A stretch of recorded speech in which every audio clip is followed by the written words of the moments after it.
We are so addicted to Maldives. Can't help it. Look at it. It's just gorgeous, beautiful everywhere.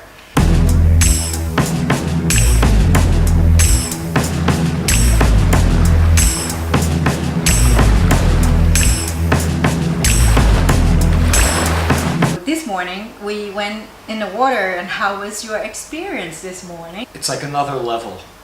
If you are someone who lives for this like we do, you know, if your passion is, you know, protecting the oceans and the things living in it, keeping the oceans clean, you know, marine conservation, this is what we're about. To be here, it shows you the reward of your work, of your effort. It's like the beauty of it is it literally, it makes you cry, like seriously, when you see this. It's just like, oh my God, it is so beautiful. And we had booked here because we heard that the house Reef is just unbelievable. And just our first trip, it delivered. I mean, it really delivered.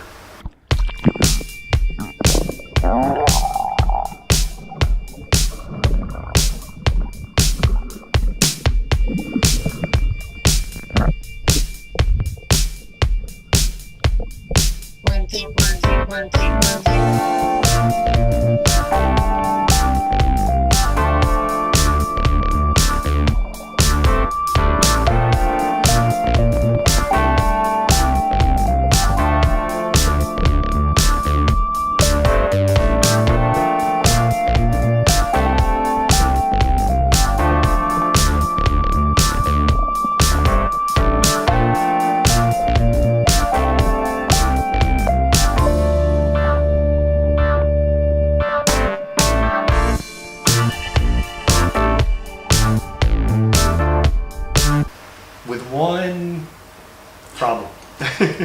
We went out snorkeling. It was close to the buoy that marks the spot where you can't go any further. Basically, you're going to be in the open water. We were following the edge of the reef. Now, the reef edge here is strange because it's really shallow, like 3 feet to 6 feet deep, and then it drops off to like 20 meters. It's like 60 feet or more. Really suddenly, really suddenly. There's no transition at all.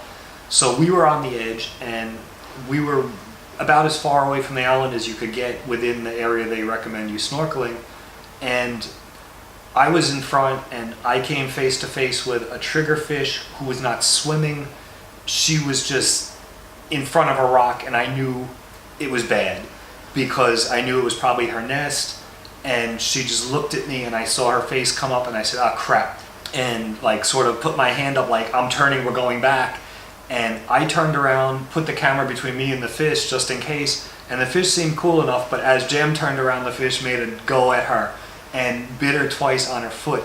Man, I saw it, and there was nothing I could do about it. Like, I just sort of splashed around and got the fish to like leave her, and she started swimming. But I just saw like the worst case scenario possibly unfolding, but thank God it didn't turn out that way. The fish bit her on the bottom of her water shoe twice, and it did compress her foot. Like you can see, it looks like she closed it in a door, but it didn't like really break the skin. It didn't take a chunk out. It didn't bite a finger off of it. You know, if you're a diver or a snorkeler, you know anything about triggerfish, these things are vicious when they are protecting their nest. This one was about 2 feet long, and it was just all mouth and teeth coming. And it was like, oh, F.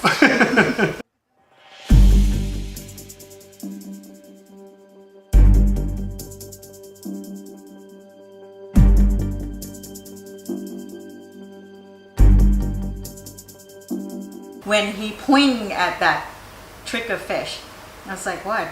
Because I saw that fish hiding, and then he just like pointing at that fish. And then he started to turn around, and then I just started to turn around right after him. I was swimming. I just got something bit me.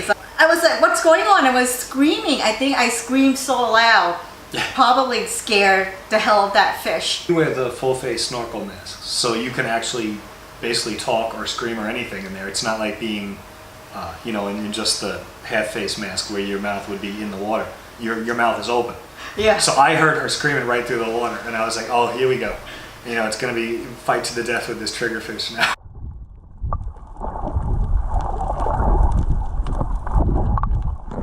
But at that time, I didn't know that was the triggerfish bit me.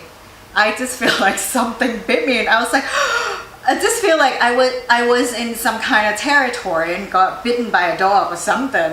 At that time, I swam pretty fast. It happens. What can you do? You know, we're aware of the dangers of being in the water, and you know, we face them with a smile. It's, you know, we saw shark today. We saw this triggerfish, and I'm sure in the course of the next, you know, 9 or 10 days being here, we're going to see all variety of, you know, potentially dangerous marine life. But it's cool. You know, we're here to respect it. You know, I saw the threat of it, but it was just too late. You know, we've swam in plenty of places where we've seen triggerfish, and usually their nests are quite low, and you swim above them, it's fine. You know, you have plenty of distance. It's just all happens. Like I said, this reef is so shallow at one point, and then it just drops right off. So even if you're on the edge, this triggerfish was right on the edge, and it was just like coming face to face with it, and it was like, oh fudge, you know, like just saw the fish's eyes turn right to me, and my first thought was, okay, put the camera out, so if the fish makes a bite, it's gonna bite at the camera, and that'll give me time to turn. But it didn't. It just sort of like advanced slowly, and it gave me time to turn, but it didn't give her time to turn all the way. Yeah, just feel like I was chasing by something, and it was kind of freaked me out though. And I was like, okay, what's going on? And just like, he just kept asking me like, are you okay? You okay? Yeah, are you good? I got behind her, you know, boosted her up and took a look at, I didn't see any hole in her shoe. I followed behind her a little bit. I just told her go, and I didn't see any blood trail coming out of her foot. So I knew it probably didn't bite, you know, like take a bite. This fish has like a crushing bite and a grinding bite. So like if it gets the end of your finger, it will definitely take the end of your finger off. But if it bites onto something like solid, like the middle of your leg, or like in her case, it was the middle of her foot on the bottom, it doesn't take a chunk out. It's not like a shark, you know, that has like ripping teeth. It has crushing teeth. So I figure she probably had a good bruise, which is what she has. And that we'll take that. So, you know, it's always an adventure. It's their home, you know, we just visitors. And we don't want to cast any bad shadow on this place. This reef here is super awesome. This is like beautiful, really super awesome reef. The diversity and the volume of marine life is unbelievable. I mean, there's like huge shoals of fish around you all the time, all different kinds of fish, and it's just amazing. It's really great. We're looking forward to repeating this experience every day that we're here and getting our addiction satisfied. If you're into this kind of activity, you know, snorkeling, diving, this is the place. Oh my god, it's just gonna be like, are we in the same world? Because everything down there, it's like aliens, right? It's true. It is true.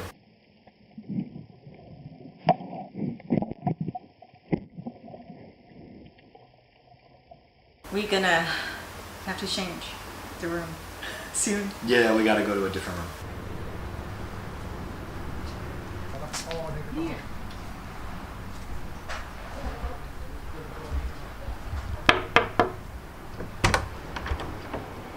Hey, welcome. We're still at Embudu Village in Maldives, and this room is gonna be our home for 3 days. Let's check it out. A bed, desk and chair. We have a little fridge here. Have a fan, and the ceiling's nice. And then this is the bathroom.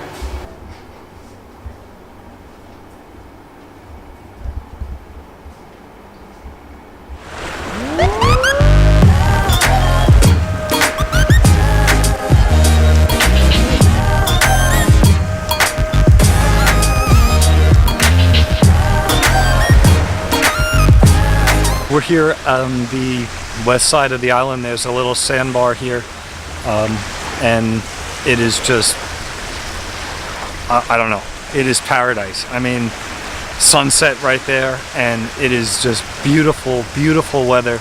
It's cool and breezy. The water is unbelievable colors, and you got these big birds around fishing, and the people are all here checking out the sunset, and it is just, I don't know, I'm at a loss for words. I can't say anything. You got to be here.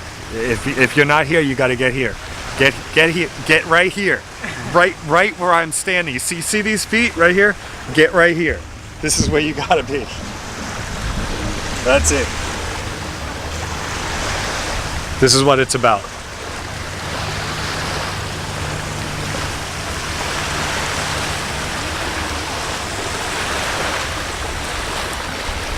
The lighting is just gorgeous. Is this beautiful or not?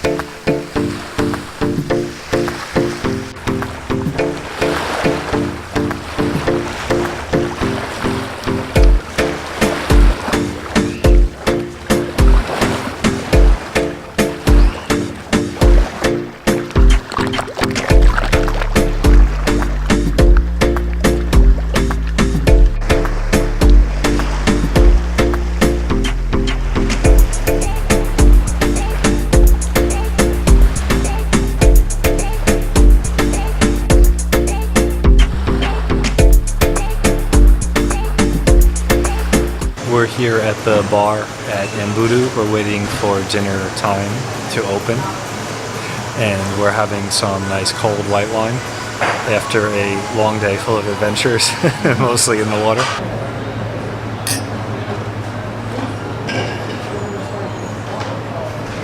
Cheers to you guys.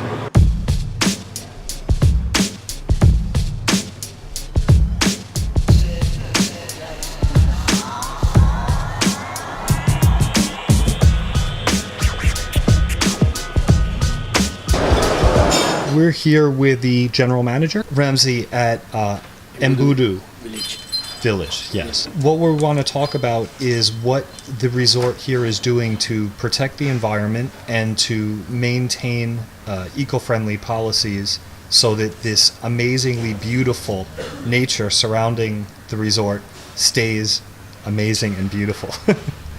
Please, sir. Yeah. First of all, thank you very much for this interview, and also I want to share about what we are doing to protect the environment as much as possible. And we have started now, we are not using plastics items, even the drinking straws, everything, we are on paper straws we are doing. And all the garbage, everything, plastic waste, we are sending it to Mali. There's a company called Pale. They collect all the plastics and they recycle it and send it. So we don't use throw anything to the sea. And also the the leaves what we are getting, we make it compost for fertilizer, everything. Awesome. Fertilizer.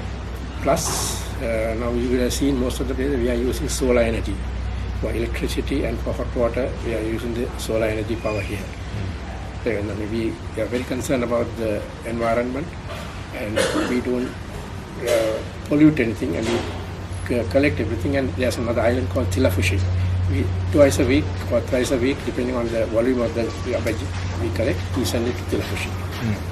And we can confirm as guests that there are receptacles throughout the island labeled garbage and plastics for recycling. We can also say that all the drinking water in the room is glass bottled and refilled daily rather than disposable plastics, which is really awesome. We appreciate that. Yeah, correct, yes. Would you like to offer a welcome message to people that are looking for an eco-friendly resort at a good cost, where they can enjoy nature and enjoy an excellent, we can definitely confirm, excellent house reef? Yeah, and also I would like all of them to share my views. This is our environment, to protect the environment and not to throw anything, especially the plastic items, into them, and to reduce using plastics. That's all my thing is. And that is why we are also doing as much as possible. Now we are using glass bottles. Even now in Mali, the Heritage Water Company, they are using glass bottles. They want to do away with the plastic bottles, and they are doing the glass bottles. It has to be done. Yeah, right? correct. Not just here, but everywhere, really. How long has the resort been open? This is actually from 1979. Actually, 79. but then it was with a lesser number of rooms, and then we have upgraded and increased the number of rooms like that. It's almost 40 years now in operation. It's awesome. Well, hopefully you get 40 more and more than that. Of course, thank you very much. Sir, thank you for the time. I appreciate it, and I'm sure our readership is going to be interested in coming here. You guys definitely want to come here, all right? So enjoy the trip. Thank you, Embudu. We appreciate that. And, show support for Jammy Journey. It's awesome. Thank you.